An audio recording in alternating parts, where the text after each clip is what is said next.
तो फ्रेंड्स, हमारा जो चैनल है द मेंटर 2.0, इसमें हम बताते हैं बच्चों को हायर स्टडीज के बारे में। अगर आपको एमटेक करना है, एमएस करना है या पीएचडी करना है, या फिर आपको गवर्नमेंट जॉब में जाना है, प्राइवेट जॉब में जाना है, इन सब चीज़ों को डिफाइन करने के लिए, इन सब चीज़ों को डिलीवर करने के लिए मैंने चैनल बनाया था। उन बच्चों के लिए जो हमारे मेंटा चैनल से जा रहे हैं, बीटेक में इनरोल हो रहे हैं, बीटेक फर्स्ट ईयर में है, सेकंड ईयर में है, थर्ड ईयर में है, जैसे भी गेट का जो एग्जाम आपका होने वाला है 2025 का, आईटी रुड़की इस बार करवाएगा। तो ये सारी इन्फॉर्मेशन हम डिलीवर कर रहे हैं पिछले 2 साल से चैनल पे। हमारा एक स्टूडेंट है नितेश तिवारी, मैंने बहुत बार आपको बताया, उसने 17 डिपार्टमेंट में आपका इंटर्नशिप कर रखा है इसमें, जिसमें आपका डीआरडीओ है, इसरो है, और भी कई सारे डिपार्टमेंट है। तो एक इंटर्नशिप अभी आई हुई है मिनिस्ट्री ऑफ एक्सटर्नल अफेयर्स की। इस इंटर्नशिप को करने के बाद आपका बहुत सारी चीजें हैं, जैसे आपको कहीं जॉब करना है तो उसका वेटेज आपको यहाँ पे मिल जाएगा। स्टाइपेंड हालांकि इसमें मिल रहा है, और बल्कि स्टाइपेंड यहाँ मैटर भी नहीं करता है, क्योंकि जो डिपार्टमेंट्स आपको इंटर्नशिप प्रोवाइड कर रहे हैं उसमें स्टाइपेंड मैटर नहीं करता है। तो नितेश हमारा जो स्टूडेंट है, ये एमआईटी के स्टूडेंट है, थर्ड ईयर में है। अब इन्होंने अपना भी स्टार्टअप शुरू किया है। ऐसे बहुत सारे मेरे मेंटर्स हैं जिनके साथ मैं एक मेंटरशिप प्रोग्राम स्टार्ट कर रहा हूँ आप लोगों के लिए, जो आपको बहुत ज्यादा बेनिफिशियल साबित होने वाला है। तो इन सब मेंटर्स के साथ में मैं आपको गाइड करने वाला हूँ आने वाले टाइम में। आज नितेश आपको बताएंगे कि मिनिस्ट्री ऑफ एक्सटर्नल अफेयर्स की जो आपकी इंटर्नशिप आई हुई है, इसमें क्या फीचर्स हैं, कैसे आपको अप्लाई करना है, और किस तरीके से आप इसका एडवांटेज ले सकते हैं। हेलो स्टूडेंट, जैसा कि आप सभी जानते हैं मेरा नाम नितेश है और now I am the founder and CEO of SPK2 Adomart private limited. और मैंने ऐसे कई इंटर्नशिप्स जो गवर्नमेंट के द्वारा आयोजित की जाती है, मैंने ऐसे कई सारे इंटर्नशिप्स में अप्लाई कर रखा है, और जिनमें से मैंने 17 डिपार्टमेंट के अंदर थर्ड ईयर तक मैंने इंटर्नशिप कर चुका हूँ। जैसा कि आपने पहले ही मेरा एक वीडियो देख रखा होगा डीआरडीओ का, जो सर के द मेंटा चैनल के ऊपर डाला गया है, जिसमें कि डीआरडीओ के अंदर मैंने डिटेल में आपको बता रखा है कि डीआरडीओ के अंदर आपको किस तरीके से इंटर्नशिप के लिए अप्लाई करना चाहिए, किस तरीके से आपका सिलेक्शन होता है, किस तरीके से आपको अपने कॉलेजेस से LOR मिलता है, उस इंटर्नशिप के लिए NOCs लेना पड़ता है, उनके क्या क्या तरीके होते हैं, कि अगर आप ऑनलाइन अगर अप्लाई नहीं कर पा रहे हैं तो उसके लिए ऑफलाइन का क्या क्या प्रोसेस होगा, उसके बारे में मैं आपको ऑलरेडी द मेंटा चैनल पर आपको डिटेल में इसको डिस्क्राइब किया हुआ है कि आप डीआरडीओ के अंदर इंटर्नशिप किस तरीके से ले सकते हैं। आज की वीडियो के अंदर मिनिस्ट्री ऑफ एक्सटर्नल अफेयर्स के इंटर्नशिप के बारे में डिटेल में डिस्कशन करने वाले हैं कि इस इंटर्नशिप के अंदर आप किस तरीके से अप्लाई कर सकते हैं, इसका प्रोसीजर क्या होता है, आपको कौन कौन से स्टेप्स इस इंटर्नशिप में अप्लाई करने के लिए उठाने होंगे, उनके अलावा इस इंटर्नशिप्स के अंदर स्टाइपेंड आपको कितना मिलता है, सर्टिफिकेट कैसा मिलता है, उनके अलावा एप्लीकेशन की डेट क्या है, प्रोसेसेस क्या होंगे, डेडलाइन क्या है इस इंटर्नशिप की, एलिजिबिलिटी क्राइटेरिया क्या है। उसके अलावा हम इस इंटर्नशिप के इनटेक एंड ड्यूरेशंस की भी बात करेंगे इस वीडियो के अंदर, सिलेक्शन के प्रोसीजर के बारे में बात करेंगे, ऑब्लिगेशन ऑफ द इंटर्न्स की बात करेंगे, टर्मिनेशन ऑफ इंटर्नशिप्स की भी हम इसमें बात करेंगे। इस वीडियो के अंदर हम स्टाइपेंड के ऊपर भी डिस्कशन करेंगे कि इस इंटर्नशिप के अंदर आपको स्टाइपेंड कितना मिलता है। और हाँ, इस वीडियो के अंदर लास्ट तक आप बने रहिए। लास्ट में मैं आपको बताऊंगा कि आपको ऐसे क्या क्या स्टेप्स उठाने चाहिए इस इंटर्नशिप के अंदर, ताकि अदर कैंडिडेट से मिनिस्ट्री ऑफ एक्सटर्नल अफेयर्स की इंटर्नशिप्स के अंदर आपके जो चांसेस है वो हाई हो जाए अदर कैंडिडेट से। मिनिस्ट्री ऑफ एक्सटर्नल अफेयर्स की इंटर्नशिप जो होती है बेसिकली हर साल 2 टर्म्स में निकाली जाती है। 6 महीने की इंटर्नशिप्स होती है। मिनिमम इसका जो टाइम पीरियड होता है वो 1 मंथ होता है। उसके अलावा मैक्सिमम आप 3 मंथ तक इस मिनिस्ट्री ऑफ एक्सटर्नल अफेयर्स के अंदर इंटर्नशिप कर सकते हैं। ये 2 टर्म्स के अंदर निकाली जाती है, term first and term second. Term first जो होता है वो अप्रैल टू सितंबर मंथ में किया जाता है। इसके अंदर पर्टिकुलर स्टेट्स और पर्टिकुलर यूनियन टेरिटरीज के बच्चे ही पार्टिसिपेट कर सकते हैं। सेकंड टर्म जो हमारी होती है वो अक्टूबर से लेकर मार्च तक चलती है। इसमें भी सेम प्रोसीजर है, पर्टिकुलर स्टेट्स और यूनियन टेरिटरीज के जो बच्चे हैं वो इसमें पार्टिसिपेट कर सकते हैं। सो हम देखते हैं इसके अंदर के टर्म फर्स्ट के अंदर कौन कौन सी स्टेट्स और कौन कौन सी यूनियन टेरिटरीज के बच्चे पार्टिसिपेट कर सकते हैं। टर्म फर्स्ट के अंदर अगर मैं स्टेट्स की बात करता हूं तो सबसे पहले आंध्र प्रदेश, अरुणाचल प्रदेश, असम, बिहार, छत्तीसगढ़, गोवा, गुजरात, हरियाणा, हिमाचल प्रदेश, झारखंड, कर्नाटका, केरला, मध्य प्रदेश एंड महाराष्ट्र के बच्चे इसमें पार्टिसिपेट कर सकते हैं। वहीं अगर मैं यूनियन टेरिटरीज की बात करता हूं तो अंडमान निकोबार आइलैंड, उसके अलावा चंडीगढ़, दादरा एंड नागर हवेली, दमन दीव एंड दिल्ली के बच्चे इसमें पार्टिसिपेट कर सकते हैं। सेकंड टर्म्स के अंदर मैं बात करता हूं तो इसके अंदर स्टेट्स की अगर बात करें तो मणिपुर, मेघालय, मिजोरम, नागालैंड, ओडिशा, पंजाब, राजस्थान, सिक्किम, तमिलनाडु, तेलंगाना, त्रिपुरा, उत्तर प्रदेश, उत्तराखंड, वेस्ट बंगाल एंड अगर यूनियन टेरिटरीज की बात करते हैं जम्मू एंड कश्मीर, लद्दाख, लक्षद्वीप एंड पांडिचेरी के बच्चे इसमें पार्टिसिपेट कर सकते हैं। अब हम इसकी टाइमलाइन के देख लेते हैं कि किस डेट को ये नोटिफिकेशन इनका रिलीज किया गया था, डेडलाइन क्या है इस इंटर्नशिप्स की, उनके अलावा अनाउंसमेंट कब की जाएगी इस इंटर्नशिप की। 29 को ये इसका नोटिफिकेशन रिलीज हुआ था अप्लाई करने का। उसके अलावा अगर मैं बात करूं डेडलाइन की तो 15 अगस्त इसकी लास्ट डेट है। आप जल्दी से जल्दी इस इंटर्नशिप को अप्लाई करिए। अप्लाई करने का और पूरा प्रोसीजर मैं आपको इसी वीडियो के अंदर बताऊंगा कि आपको कौन कौन से डॉक्यूमेंट्स इस इंटर्नशिप के लिए रिक्वायरमेंट होंगे। उनके अलावा और भी मैं चीजें बताऊंगा कि आपको और क्या डॉक्यूमेंट्स इसमें एड ऑन करने चाहिए ताकि बाकी बच्चों से आपके जो चांसेस है इसमें सिलेक्शन होने के वो ज्यादा हो जाएं। 22 अगस्त को जो बच्चे शॉर्टलिस्ट हुए होंगे इस इंटर्नशिप के लिए उनकी लिस्ट को अनाउंस किया जाएगा और उनके बाद उनके इंटरव्यूज होंगे। चलिए स्टूडेंट्स, अब हम देखते हैं कि किस तरीके से आप इस मिनिस्ट्री ऑफ एक्सटर्नल अफेयर्स के इंटर्नशिप के अंदर अप्लाई कर सकते हैं। तो आपको सबसे पहले रजिस्टर जो आपको यहाँ ऑप्शन दिख रहा होगा इस पर आपको क्लिक करना होगा। उसके बाद अपनी जो बेसिक डिटेल्स होगी, आपका नाम, आपका जेंडर, उनके अलावा इंटर्नशिप टाइप के अंदर आप इंटर्नशिप के लिए अप्लाई कर रहे हैं तो ministry of external affairs internship program को आप चूज कर सकते हैं। एक और बात आपको मैं स्टूडेंट्स में बताना चाहूंगा, अपनी ईमेल आईडी इसमें ध्यानपूर्वक भरिएगा, क्योंकि आप जो ईमेल आईडी भरेंगे उस पर एक एक्टिवेशन लिंक जाएगा। जब तक आप उस लिंक को एक्टिवेट नहीं करेंगे तब तक आप इस पोर्टल पे लॉगिन नहीं कर पाएंगे।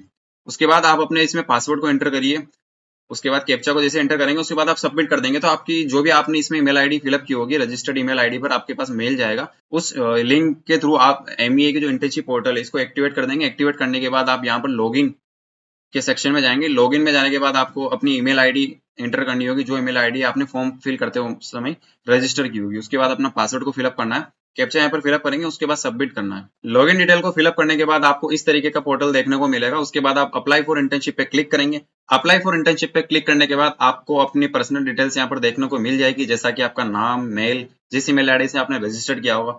उसके बाद एडवर्टाइजमेंट नेम के अंदर आपको एमईए इंटर्नशिप 2024 टर्म सेकंड की इंटर्नशिप को सेलेक्ट कर लेना। उसके बाद आप अपनी डेट ऑफ बर्थ को यहाँ फिल करेंगे, contact number, nationality, domicile states कौन सा है आपने, कि आप जिस स्टेट के अंदर आपका जन्म हुआ है उस स्टेट को आपको इसमें सेलेक्ट करना है। उसके बाद अपने डिस्ट्रिक्ट को, कैटेगरीज कौन सी है आपकी, उसके अलावा एड्रेस कौन सा है, जिस एड्रेस पर अभी आप रह रहे हैं रेंट पे उस एड्रेस को आपको यहाँ पर फिल करना होगा। ये बेसिक डिटेल फिल करने के बाद आपको कर देना है नेक्स्ट। उसके बाद आप जाएंगे एजुकेशन के सेक्शन पर। एजुकेशन सेक्शन के अंदर आपको बेसिक डिटेल्स भरनी होगी, अपनी स्टेट्स, अभी आपकी यूनिवर्सिटी कौन सी है, आपका कॉलेज कौन सा है, प्रेजेंट कोर्स की ड्यूरेशन क्या है, प्लेस कौन सा है। उनके अलावा आप 12th की आपके बेसिक्स जो भी आप जहाँ से आपने स्कूलिंग की होगी वहाँ के मार्क्स वगैरह आपको एंटर करने। 10th के मार्क्स एंटर करने के बाद आप जाएंगे नेक्स्ट पर। उसके बाद बढ़ना है आपको इंटर्नशिप डिटेल्स। इंटर्नशिप डिटेल्स के अंदर आपको इंटर्नशिप का ड्यूरेशन, जैसा कि मैंने आपको वीडियो के स्टार्टिंग में बताया था कि बेसिकली ये आप इस इंटर्नशिप के अंदर मिनिमम 1 मंथ के लिए अप्लाई कर सकते हैं और मैक्सिमम 3 मंथ के लिए अप्लाई कर सकते हैं। इनमें से आपको कोई भी, अगर आप 3 मंथ के लिए अप्लाई करना चाहते हैं तो 3 मंथ को सेलेक्ट कर लेंगे, अदरवाइज 1 मंथ, 2 मंथ, जो भी आपका प्रीफर्ड टाइम है उसको आप सेलेक्ट कर सकते हैं।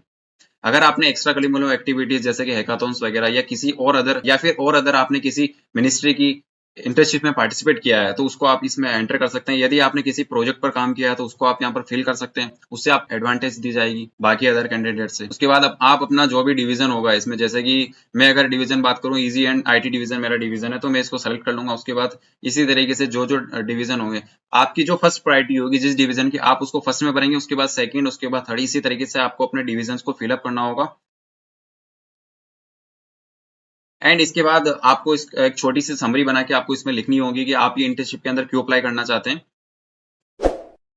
डॉक्यूमेंट्स की अगर मैं बात करूं इस इंटर्नशिप के लिए तो बेसिकली आपको अपना आईडी प्रूफ देना होगा, like Aadhaar card, PAN card, voter ID card. इसके बाद आपको 12th के डॉक्यूमेंट्स जो होंगे, मार्कशीट वगैरह, वो आपको यहाँ पे फिलअप करने होंगे। ग्रेजुएशन के मार्कशीट अभी तक आपने, यदि आप 3rd ईयर के स्टूडेंट है, एक और बात मैं इस इंटर्नशिप के लिए बताना चाहूंगा कि इस इंटर्नशिप को ओनली जो फाइनल ईयर के बच्चे हैं या जो बच्चे जो ग्रेजुएट हो चुके हैं वही अप्लाई कर सकते हैं। अगर आप फाइनल ईयर के अंदर हो और 6 सेमेस्टर का आप एग्जाम दे चुके हैं तो आप इसके लिए एलिजिबल हैं। लास्ट में आप अपनी फोटो को यहाँ पर अपलोड करेंगे, देन इसके बाद आप फाइनल प्रीव्यू करके इसको सबमिट कर देंगे। ये तो हो गया कि आप इस इंटर्नशिप में किस तरीके से अप्लाई कर सकते हैं, कौन कौन से डॉक्यूमेंट्स आपको रिक्वायर्ड होंगे। अब हम देखते हैं स्टूडेंट्स की एलिजिबिलिटी क्राइटेरिया क्या है इस इंटर्नशिप में अप्लाई करने के लिए। अगर आप इस इंटर्नशिप में अप्लाई कर रहे हैं तो आपकी जो एज है वो 25 साल से ज्यादा नहीं होनी चाहिए, 25 साल से कम होनी चाहिए। इस इंटर्नशिप के लिए जो बच्चे अभी फाइनल ईयर के अंदर हैं वो बच्चे इसमें अप्लाई कर सकते हैं। अब हम बात करते हैं इनटेक एंड ड्यूरेशंस की। तो जैसा कि मैंने आपको बताया कि मिनिमम 1 मंथ के आप इसमें इंटर्नशिप्स को ऑप्ट कर सकते हैं और मैक्सिमम 3 मंथ के लिए। उनके अलावा हर साल 6-6 महीने के अंदर इसकी 2 टर्म्स के अंदर इंटर्नशिप निकाली जाती है, टर्म 1 एंड टर्म 2, जो अलग अलग स्टेट्स और अलग अलग यूनियन टेरिटरीज के बच्चे इसमें अप्लाई कर सकते हैं। अब बात कर लेते हैं स्टूडेंट इसके सिलेक्शन प्रोसीजर्स के बारे में। तो सिलेक्शन का जो प्रोसीजर होगा वो फुल्ली ऑनलाइन मोड में होगा। ऑनलाइन मोड में सबसे पहले, जैसा कि मैंने आपको बताया कि सबसे पहले आपको फॉर्म फिलअप करना है। फॉर्म फिलअप करने के बाद जो आपने फॉर्म फिल किया होगा उसके बेसिस पे आपको शॉर्टलिस्ट किया जाएगा। जैसा कि मैंने आपको अभी डेट बताई थी, उस डेट को इसकी लिस्ट, शॉर्टलिस्टिंग कैंडिडेट्स की लिस्ट को रिलीज कर दिया जाएगा। सिलेक्शन का जो प्रोसेस होगा वो बेसिकली 2 स्टेप्स के अंदर होगा। सबसे पहले इसके अंदर आपको प्रीलिमिनरी स्क्रीनिंग टेस्ट होगा आपका, सेकंड होगा पर्सनल इंटरव्यू। ये दोनों राउंड क्लियर होने के बाद आपको ऑफर लेटर मिल जाएगा इस इंटर्नशिप का। इस इंटर्नशिप के अंदर अगर मैं रिजर्वेशन की बात करता हूँ तो टीएडीपी डिस्ट्रिक्ट से जो स्टूडेंट्स बिलोंग करते हैं उनको थोड़ा सा रिजर्वेशन दिया जाता है इस इंटर्नशिप के अंदर। उसके अलावा SC, ST, OBC और EWS कैटेगरी से जो बच्चे बिलोंग करते हैं उन्हें भी यहाँ पर रिलैक्सेशन दिया जाता है। टोटल 14 स्टेट्स के बच्चे इसमें पार्टिसिपेट करते हैं टर्म 1 के अंदर और टर्म 2 के अंदर। टोटल 14 स्टेट्स में से 26 इंटर्न्स को ये लोग हायर करेंगे। उसके अलावा यूनियन टेरिटरीज की अगर मैं बात करता हूँ तो 4 बच्चों को यहाँ पर हायर किया जाएगा। एंड सिलेक्शन का जो प्रोसेस होगा वो बेसिकली डिपेंड करेगा आप शॉर्टलिस्टेड कैंडिडेट की जो लिस्ट होगी वो सिलेक्शन का प्रोसेस होगा बेसिकली आपकी ग्रेजुएशन के अंदर जो आपने CGPA है, जो मार्क्स जो आपने ऑब्टेन किए, उसके अलावा 12th के अंदर आपने जो मार्क्स गेन किए होंगे उसके बेसिस पे होगा। अगर हम कॉन्टेक्ट की बात करें, लाइक अगर आप फॉर्म फिल कर रहे हैं, फॉर्म फिल करते टाइम अगर आपसे कोई मिस्टेक्स हो जाती है उनको रिजोल्व करने के लिए अगर आपको इनके पर्टिकुलर किसी मेंबर से बात करनी है तो उसके लिए आप इनको मेल कर सकते हैं। उनके अलावा एड्रेस यहाँ पर इन्होंने कॉन्टैक्ट इन्फॉर्मेशन के अंदर मेंशन किया हुआ है, डायरेक्टली आप उनसे कॉन्टैक्ट कर सकते हैं। अब बात करते हैं हम ऑब्लिगेशंस ऑफ द इंटर्न के बारे में। अगर इस इंटर्नशिप की ऑब्लिगेशंस के बारे में अगर मैं बात करूं आपसे, तो ऑब्लिगेशंस के अंदर जो फॉरेन पॉलिसीज होती है वो किस तरीके से फॉर्म की जाती है, किस तरीके से इंप्लीमेंट की जाती है, इसके बारे में आपको एक बेसिक इंट्रोडक्शन दिया जाता है। And internship and ministry of external affairs की इंटर्नशिप में क्या होगा, तो बेसिकली अगर मैं आपको बताऊं तो इस इंटर्नशिप्स के अंदर सबसे पहले आपके जो फाइनल राउंड्स जब क्लियर हो जाएंगे इसके बाद आपको एक मेंटर असाइन किया जाएगा। मेंटर के द्वारा आपको एक टॉपिक दिया जाएगा, उस पर्टिकुलर टॉपिक के ऊपर आपको एक सिनॉप्सिस अपनी रेडी करनी होगी। सिनॉप्सिस रेडी होने के बाद जब फाइनल मेंटर से अप्रूवल मिल जाएगा तो उसके बाद उसके ऊपर आपको रिसर्च करनी होगी। जितने भी मंथ का आपने इंटर्नशिप का ड्यूरेशन को सेलेक्ट किया होगा, जैसे 1 मंथ, 2 मंथ, 3 मंथ, जैसे मैंने सेम इंटर्नशिप एनसीजीजी के अंदर की थी, तो हमारा भी एक सेम प्रोसीजर था। इस सेम प्रोसीजर के अंदर हमें एक मेंटर असाइन किया गया था। मेंटर असाइन होने के बाद हमें एक टॉपिक दे दिया गया था, जैसे मेरा टॉपिक था climate change and global warming, उसके ऊपर मुझे रिसर्च करनी थी। फाइनल रिसर्च के बाद स्टूडेंट्स आपको एक फाइनल एक रिपोर्ट रेडी करनी होती है, फाइनल इंटर्नशिप रिपोर्ट रेडी करनी होती है। उसके बाद फाइनल अप्रूवल, आपके जो मेंटर आपको असाइन किए गए होंगे उनके द्वारा फाइनल अप्रूवल मिलने के बाद आपको जीडी से अप्रूवल लेना पड़ता है इंटर्नशिप का। उसके बाद आपका स्टाइपेंड को रिलीज कर दिया जाता है। स्टूडेंट्स, अगर टर्मिनेशन ऑफ इंटर्नशिप्स की अगर मैं बात करूं, तो अगर आपने प्रॉपर वे में अगर उनके सही तरीके से उनके बताए गए मार्गदर्शन पर अगर आपने कार्य नहीं किया, तो आपको बीच में ही आपको टर्मिनेट किया जा सकता है, बिना आपको कोई नोटिफिकेशन या बिना आपको बताए हुए। जो एयर कॉस्ट आपको उनके द्वारा प्रोवाइड की गई होगी उसे रिकवर भी कर लिया जाएगा आपसे।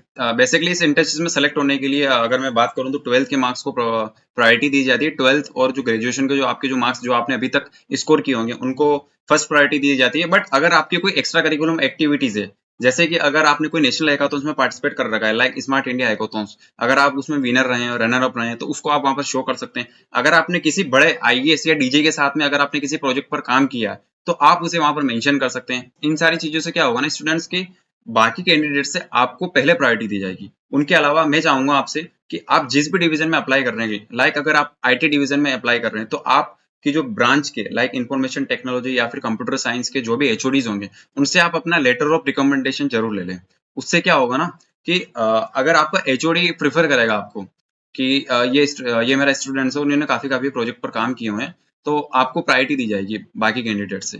इस इंटर्नशिप में सिलेक्शन के बाद आपको कॉलेज से एनओसी भी लेनी होगी, नो ऑब्जेक्शन सर्टिफिकेट। उसमें ये मेंशन किया जाता है कि बेसिकली कॉलेज को कोई ऑब्जेक्शन नहीं है अगर आप 3 मंथ 2 मंथ के लिए आप इस डिपार्टमेंट के अंदर इंटर्नशिप करते हैं। अंत में मैं आपसे यही कहना चाहूंगा कि अगर आपको किसी तरीके की कोई क्यूरीज होती है, कोई डाउट होता है, तो आप डायरेक्टली हमसे कॉन्टेक्ट कर सकते हैं। जुड़े रहिए द मेंटर 2.0 के साथ। इसी तरीके की वीडियो हम आने वाले टाइम में और भी ला रहे होंगे आपके लिए। उनके अलावा अगर आपको हमसे कोई सपोर्ट चाहिए, तो आप हमारा मेंटरशिप प्रोग्राम को भी ज्वाइन कर सकते हैं। आने वाले टाइम में हम इसी तरीके के काफी इंटर्नशिप्स को वहां पर इंट्रोड्यूस कर रहे होंगे। उनके अलावा अगर आपको फ्री सपोर्ट चाहिए, तो आप हमारे द मेंटर 2.0 जो हमारा चैनल है उसको सब्सक्राइब कर लीजिए। इस पर हम इसी तरीके के बहुत सारी इंटर्नशिप्स की इन्फॉर्मेशन को लेके आते रहेंगे। और चलिए गाइस, चलते हैं। Thank you very much. जय हिंद।